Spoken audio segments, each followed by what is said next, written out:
Well, today is the last day of January. It's 2026. It's the 31st of January, and it's a Saturday, and it's very, very windy. So we've come down to Pastilla side of the island. We're just near the airport, and it is very windy, and well, the sea's a bit turbulent as well. But we're going to have a walk into the town and well, along the coast, and see what it's like. A little beach here which is absolutely covered in seaweed, and you can see just how rough the sea is. Wind's blowing from that direction, I feel it. So.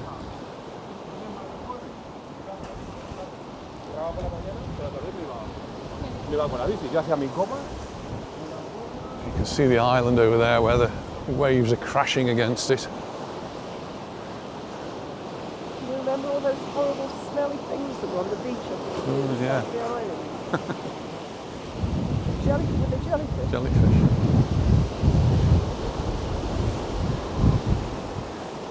A little bit of salt spray as well, a bit of sea spray I can feel. Taste. That's Puro Beach there, all closed up. You can hear the wind whistling through some wires somewhere.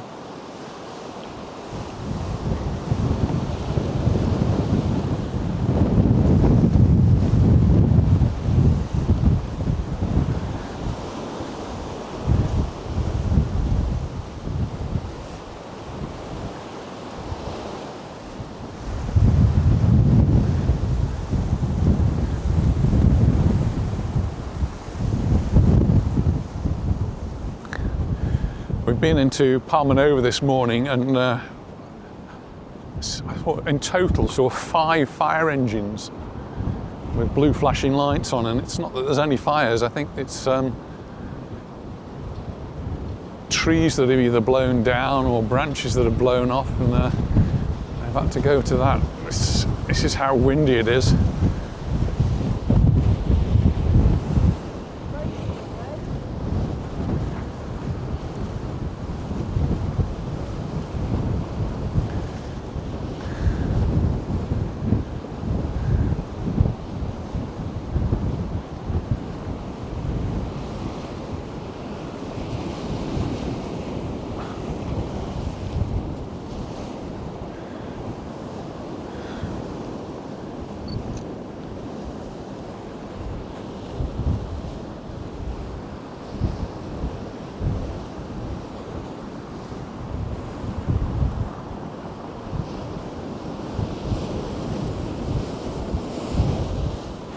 Might be better walking on the other side.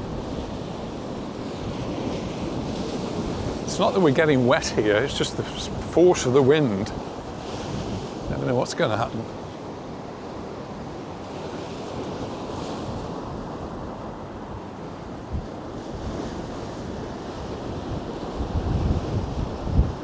It really is hitting the island over there.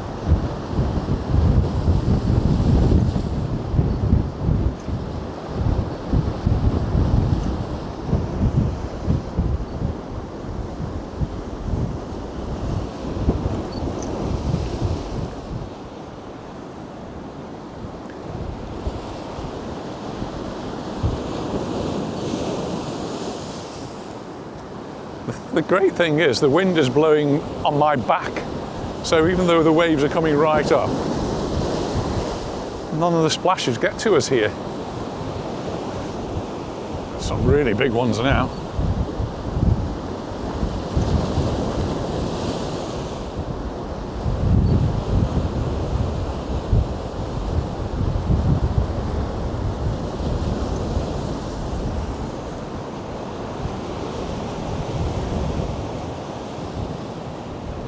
Wind's right on my back. The sun's shining.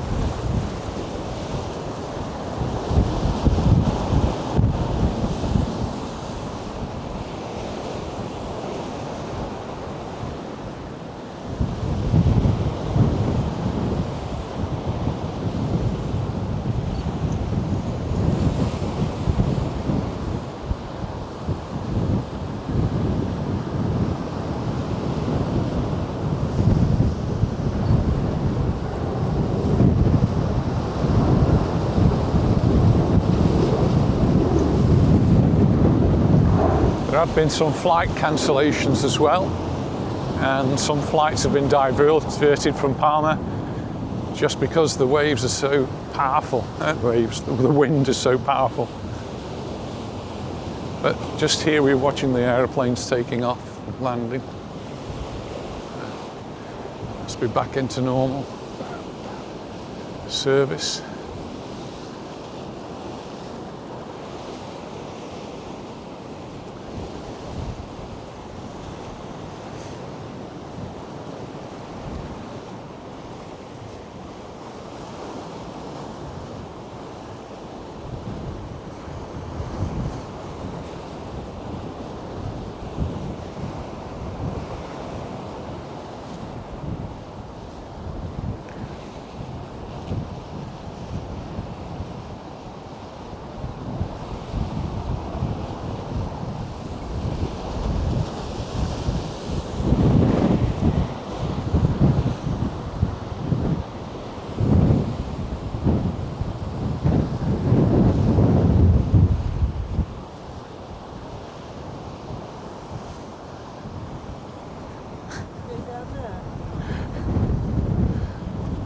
You can go that way, I'll go this way. I don't think Anita should go this way.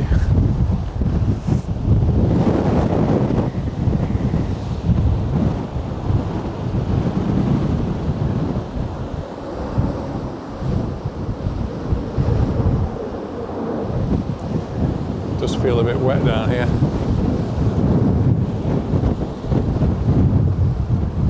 I think we'll both go that way, dear.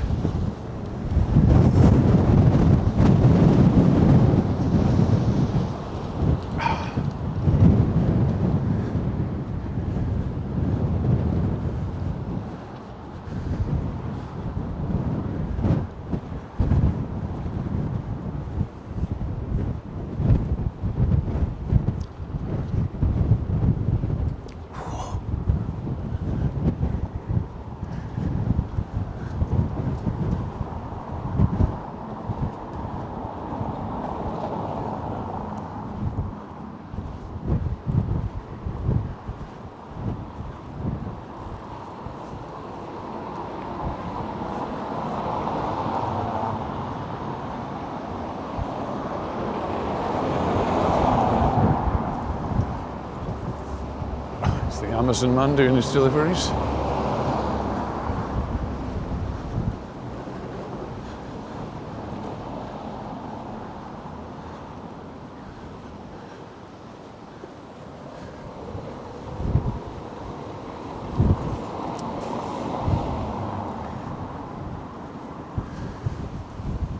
And just here on the corner, this is the Italian restaurant that's in Palma called Controcorrente.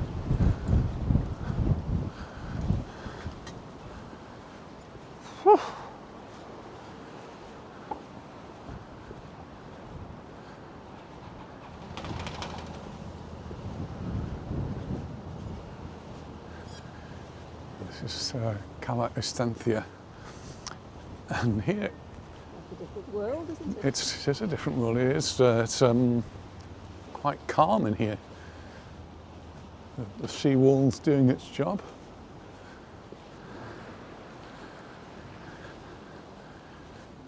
Lots of seaweed here, though it's all collecting. Cyclists today on the Majorca Challenge have started in Andrach, and they're going right up the west coast of the island, right up to Pollença and up to the Mirador. And they're going to be faced with all of this wind, and we have had rain, but it's wind now is the issue. And I'm guessing they're going to be really getting it there.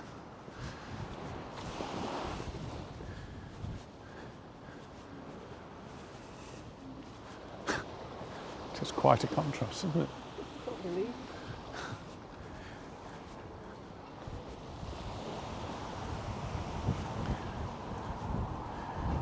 We've got a couple of bars open there. We've just been to the Majorca Sports Bar, had a coffee there. called into the Majorca shop, the official shop, buy some things there. Nice place to go for a coffee or a beer, or you have some lunch or breakfast. Or watch a match.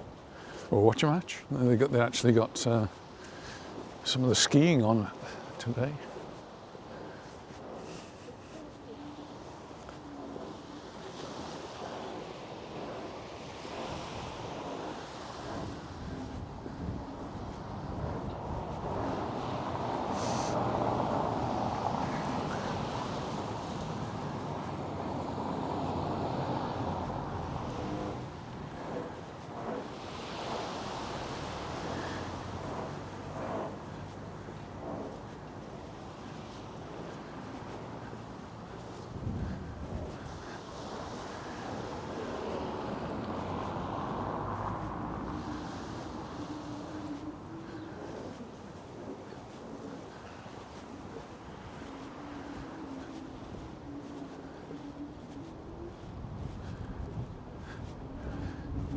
Beds on the beach.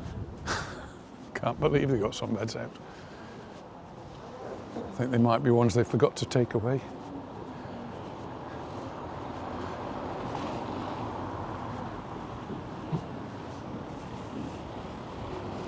Everywhere is very wet though. There's lots of puddles around, lots of water lying after all the rain we've had over the last few days. Good for the reservoirs.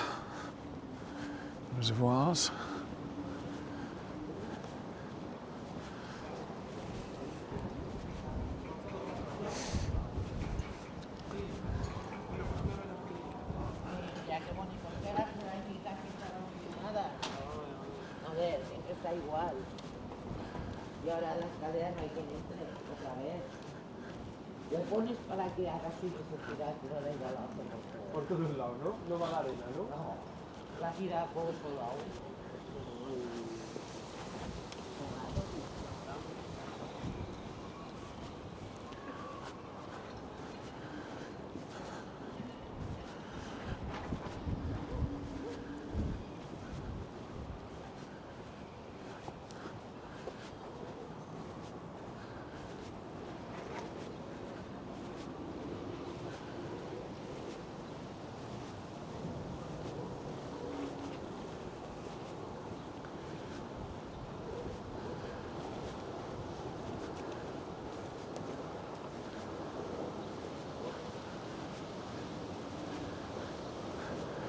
Now, this is something we've not seen for a while. This is usually a big sandy area, and children play football on it. Now it looks like a big lake.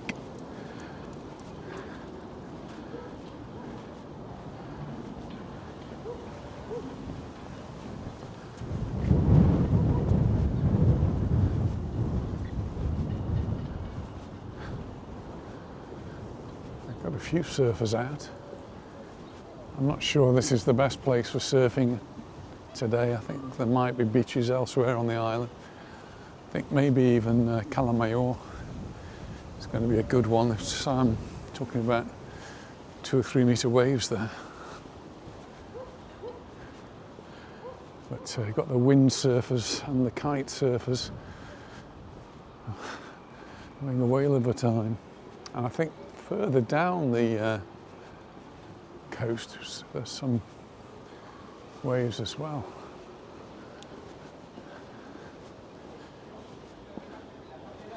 It's actually quite calm here.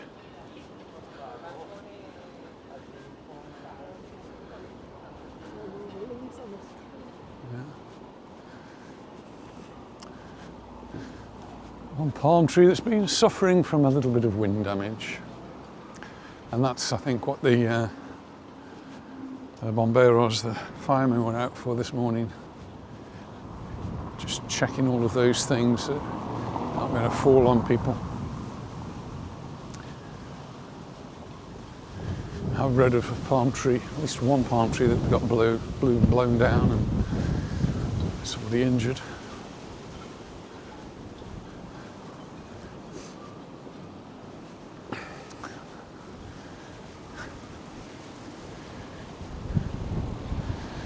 just children that like to walk on the walls there.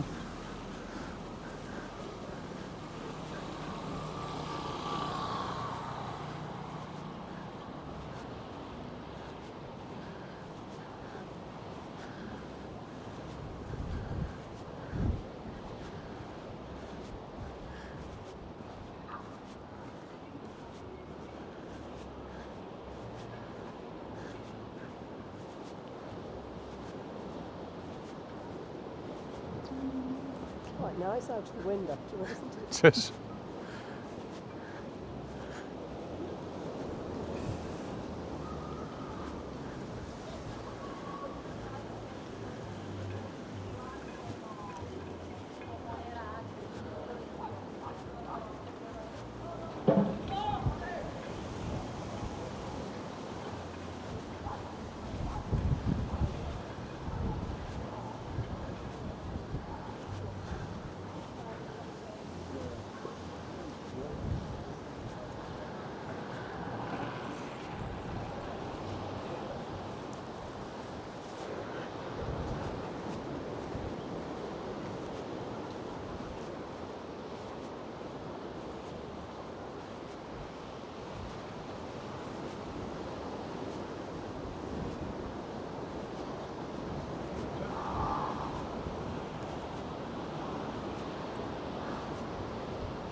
down for a minute. So 2 years ago in 2024, I did actually do a news article about a shipwreck that had been found just off the coast here, about 100 metres or so out in about 2 metres of water. And it wasn't a modern shipwreck, it was the shipwreck of a Roman ship that that sank in the 4th century, and they only discovered it in 2019, so it was quite something, quite recent. They called it the Ses Fontaneas, and it's a 4th century Roman merchant vessel, and it was discovered in 2019, just a few metres off the popular beach here in Majorca, and it was buried under only a couple of metres of water underneath. And the thing about it is it's remarkably well preserved, considering it's some 1,700 years old. And that's because it had been buried in the sand and the oxygen couldn't get to it. And so it's really well preserved. It's also just this there, where those windsurfers are, somewhere out there. The water's very shallow, so if it's calm and you're on a pedalo, you'd be able to see it, I'm sure, just in the underneath the water. So it's actually had lots of amphorae, these 300, at least 300 of them, and these were containing wine, olives, oil, and a mixture of things like that. They'd actually originated in Cartagena, so on the mainland of Spain. They were being shipped, I guess, to Italy. So this ship was specifically for plant oil, but the other cargo was on there as well.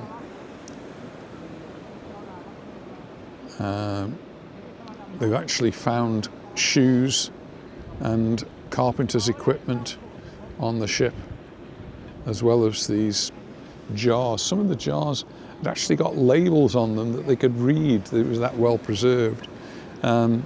giving the name of the merchant who was responsible for the transportation. Plans anyway now, 2 years ago I talked about the plans to raise it. Well, now they've actually got some money together, and so the Consell de Mallorca is planning its raising now, and hopefully all of that will be sorted out. They've got experts from local universities, Spanish universities, international universities, all coming together, and now they're asking for tenders. So the initial raising, they're estimating 57,000 euros. That's just to getting it out of the water, and 150,000 euros for a specialised preservation tank. Yeah, this is going to have to be stored for some time so that the salt can be slowly removed from it. A further 69,000 is for a structure and other machinery and floating infrastructure that might be needed. The desalination process is going to happen at Sant Carles, which is near to Portopí, and they're going to set up a pond there, and hopefully the pond will be open to the public so we'll be able to go and see the process. It's not going to be a quick process, they reckon 18 months or so. In the meantime, at Misericordia, it's another place I've visited on some of the videos, they're going to set up an exhibition. There's 260,000 euros set aside for the exhibition, just showing how important this is.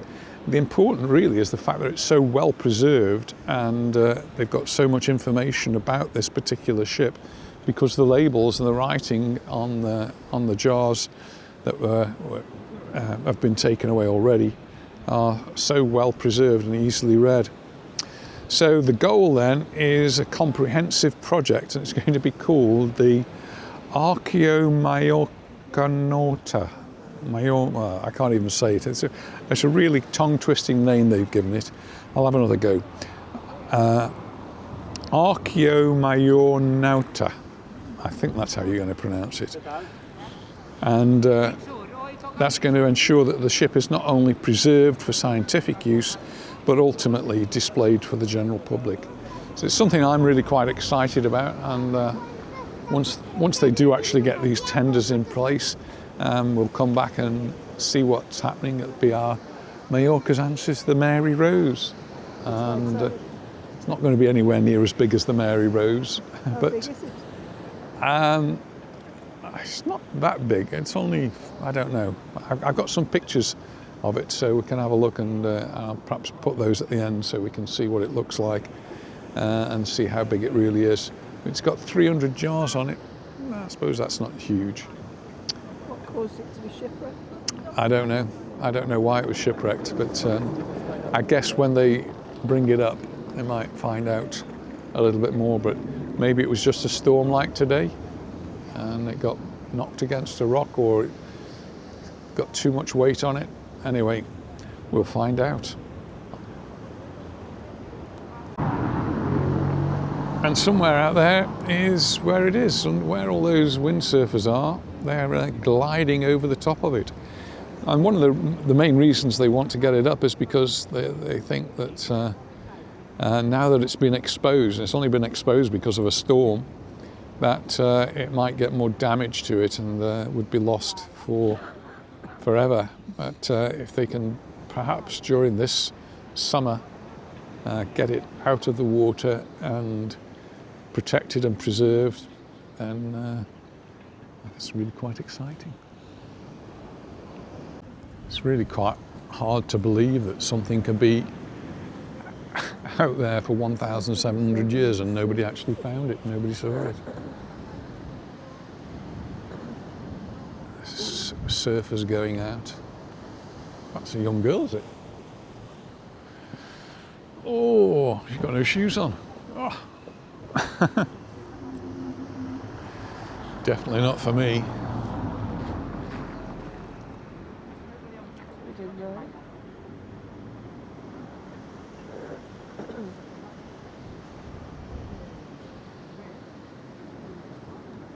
I'm going to carry on walking a little bit further.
Couple of shops and cafes open.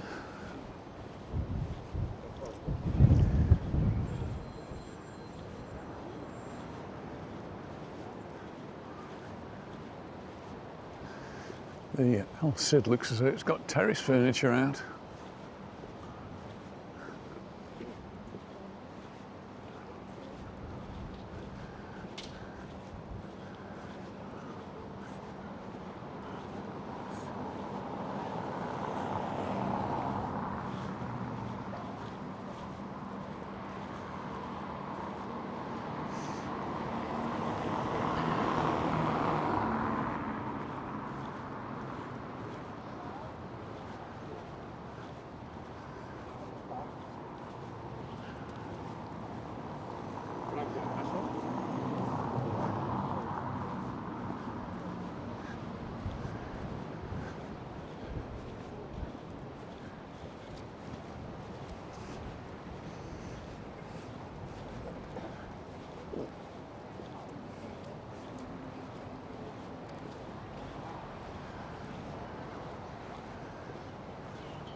Photograph is the style of the building.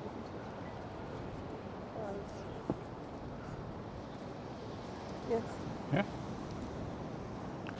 Yeah, that's the El Cid Hotel, and all the rooms have got their terrace furniture out. I'm sure they wouldn't leave those out through the winter if they were not open or about to open.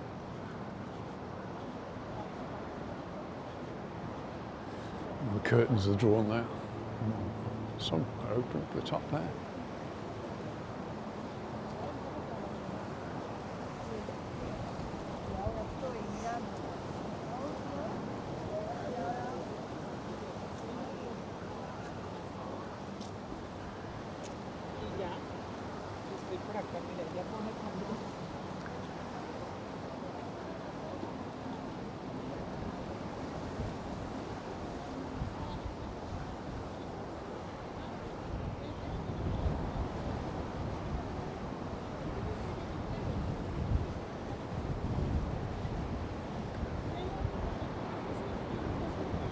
Yeah, I can see someone doing some cleaning there as well, and the parasols are out.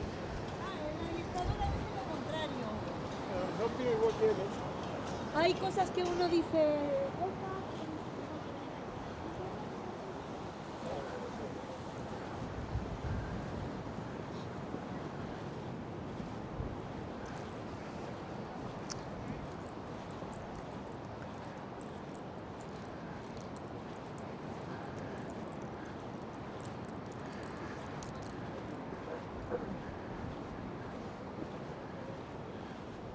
Yes, some of our friends are going to Benidorm next weekend, and I just sent, they've got a special deal, but it's €48 a night. Yeah.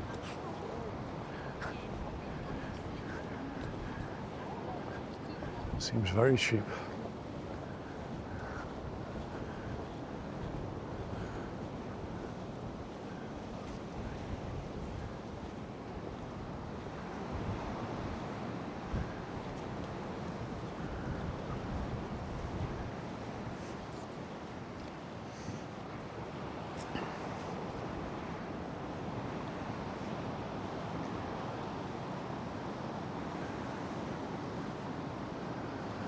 I bet the beach where we go to on the other side of Arenal is really rough, because that must be getting the wind directly onto it.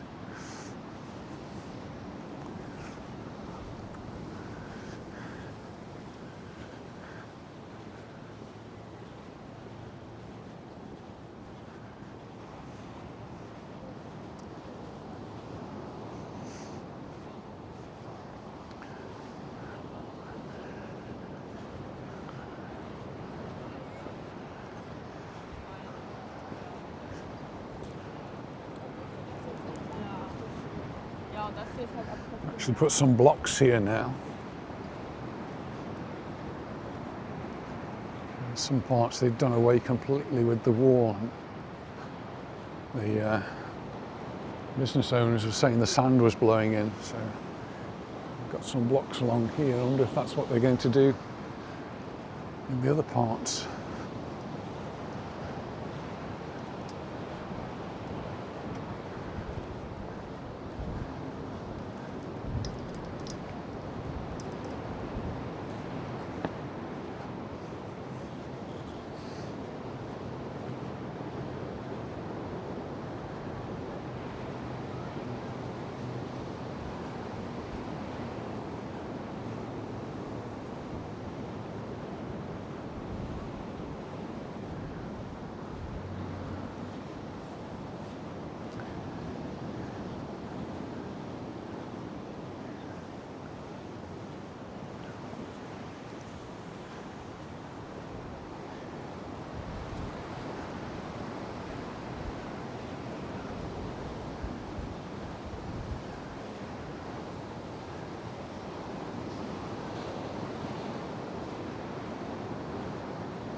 This is a Fergus-style hotel.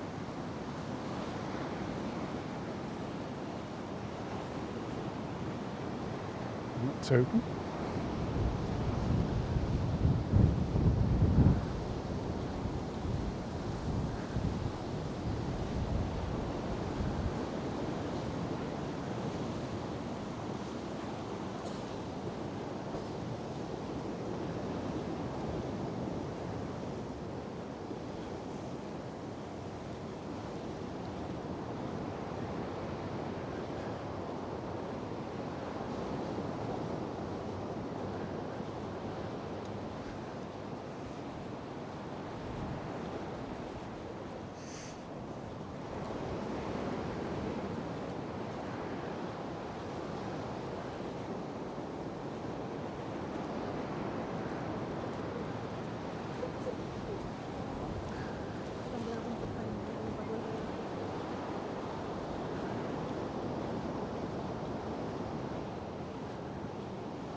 How much further do you want to go? As long as you want to go. I think we walked enough, I think. Should turn around and go back now.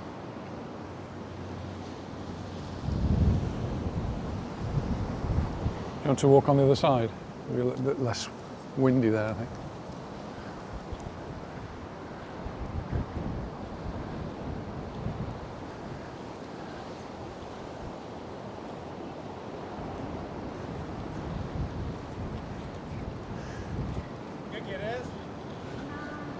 Absolutely nothing on this road, look.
Cheap towels again.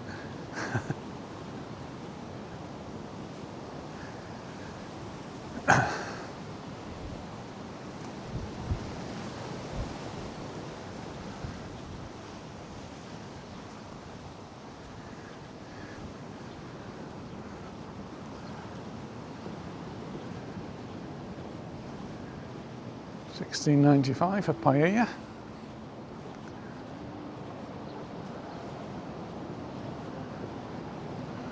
Thai curry, $16.95. We had a delicious keema last. Was it keema? No. What did we have last night? Thai curry. Thai curry. Yeah, sorry, we had a Thai curry last night. Keema was the night before.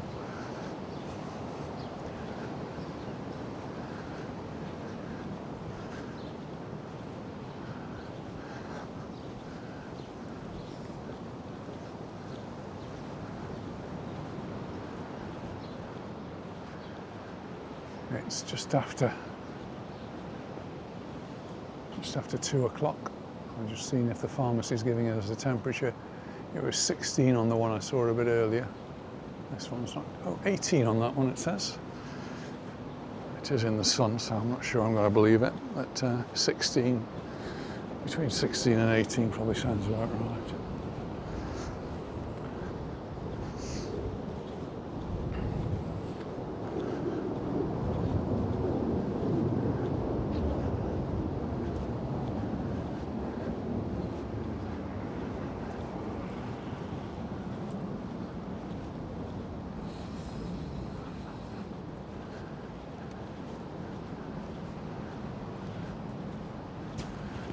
It's a bit warm now.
Blowing, look.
que le quede por allá.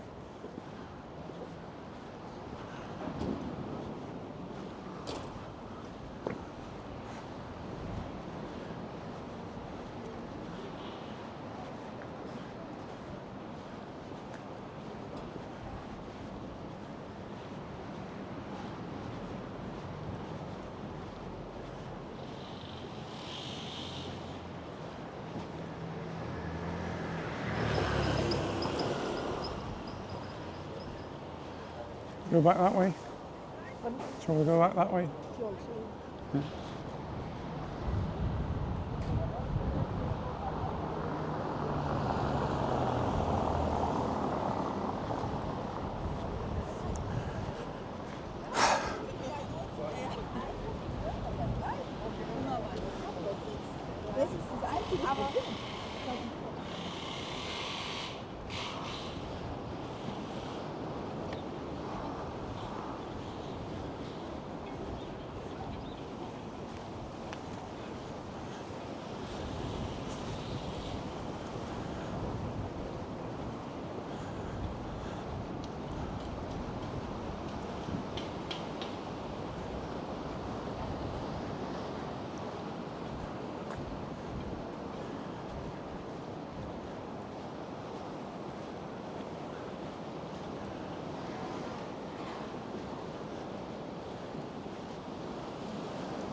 ¿Eso?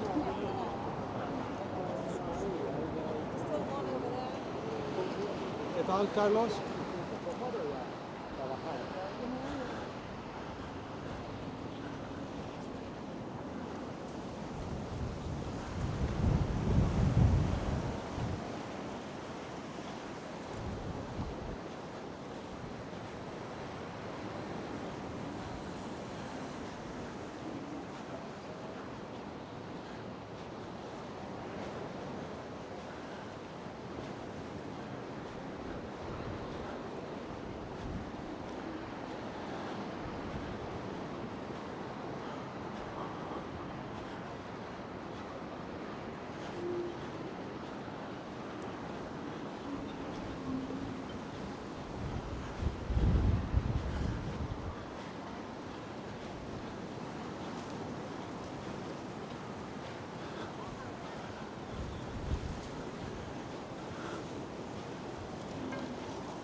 Coming around to Cala Estancia.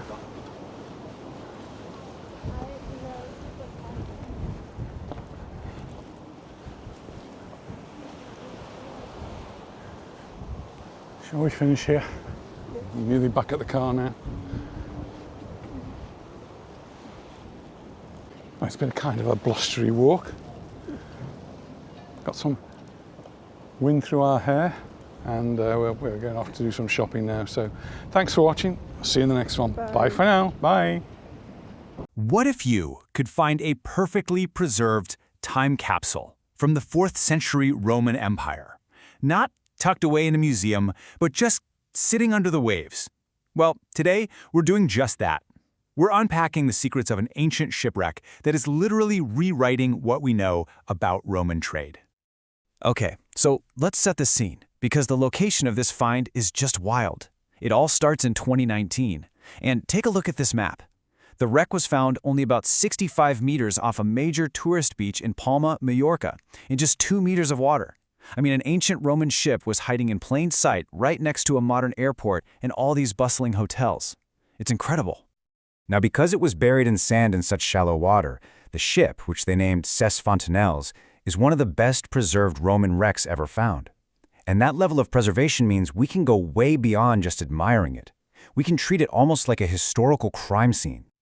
And that allows us to ask some really specific questions. You know, what was actually in all those jars? Where did its journey start? And what can this one single ship tell us about the massive economic network of the late Roman Empire? It's time to follow the evidence. So looking at this plan of the ship's hold, you can see right away this wasn't just some jumble of pottery. No, this was a carefully packed professional operation. We're talking nearly 300 pottery jars, or amphorae, all packed into specific sections. The bigger, heavier jars, they went in the center and the stern. The smaller ones were lined up in the bow and along the sides. They were using every single inch of space. All right, so our investigation really starts with the containers themselves. By figuring out the different types of these amphorae, archaeologists got their first huge clues about where this stuff came from and just how diverse the cargo really was. So the team identified a few different kinds of jars. On the left, you've got the Almagro 51C, which is a pretty common type that we know was used for fish products. But on the right, that was the big surprise, a larger, heavier type of amphora that nobody had ever seen before. So naturally, they named it Ses Fontanelles, 1, right after the ship itself. But archaeologists found something even more direct than the shape of the jars. They found writing, perfectly preserved messages straight from the 4th century. And this is just incredibly rare. So many of the amphora still had their original painted labels on them. They're called tituli picti, and you can think of them as the ancient version of a shipping label. I mean, finding these intact after 1,600 years underwater, it's almost unheard of. It's a direct window into the past. So, what do the labels say? Well, first, a name, Ausonius et Aluni. This was the name of the merchants, the people who actually owned all this cargo. And just like that, this anonymous shipment suddenly has a very personal connection. Then the second line on the label revealed the product itself, Liqua minis flaws. Now, this translates to the flour of fish sauce, which was a really prized Roman condiment. So this wasn't just any old fish sauce. This was the high-end stuff, the best of the best. Okay, so painted labels are a fantastic start, but they don't tell the whole story. What was in all the other jars? And can we actually prove that the labels are accurate? This is where modern science gets to step in and conduct a full-blown forensic analysis.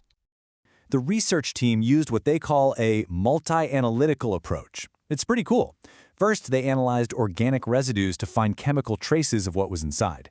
Then they studied tiny fish bones through archaeozoology. And to find the origin, they used petrography on the pottery's clay. They even analyzed the wood of the ship itself. And the results were fascinating.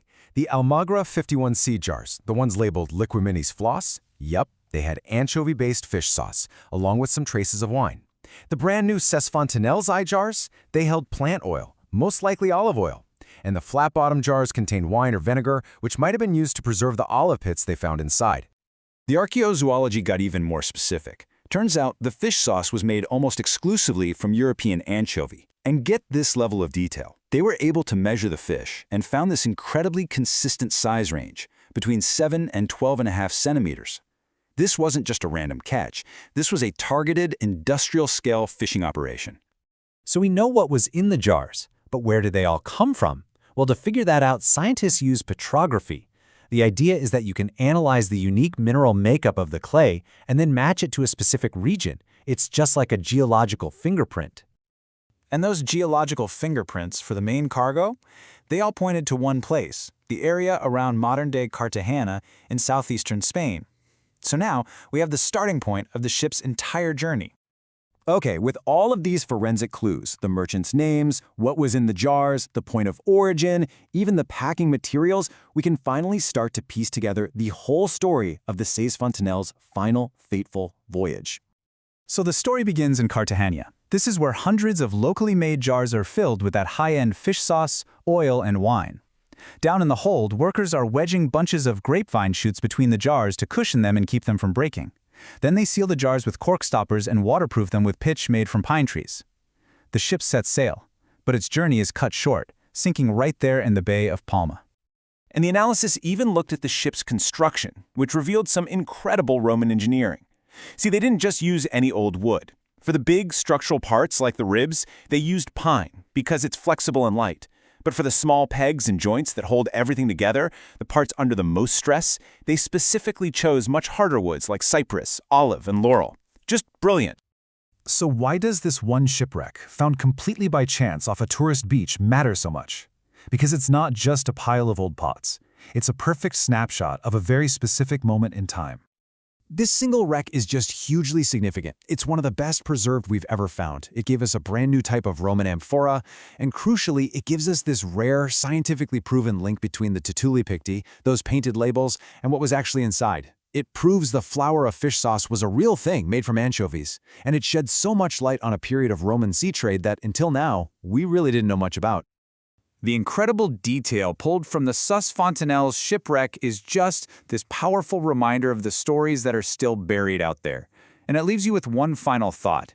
If a perfectly preserved ship from the 4th century can be found just meters from a busy beach, how many other time capsules are still out there just waiting to be discovered?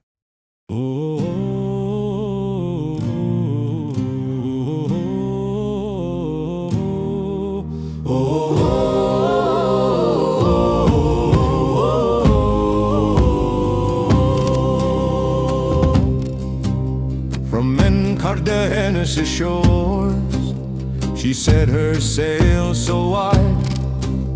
A merchant's hull of Epina, with stone pine by her side.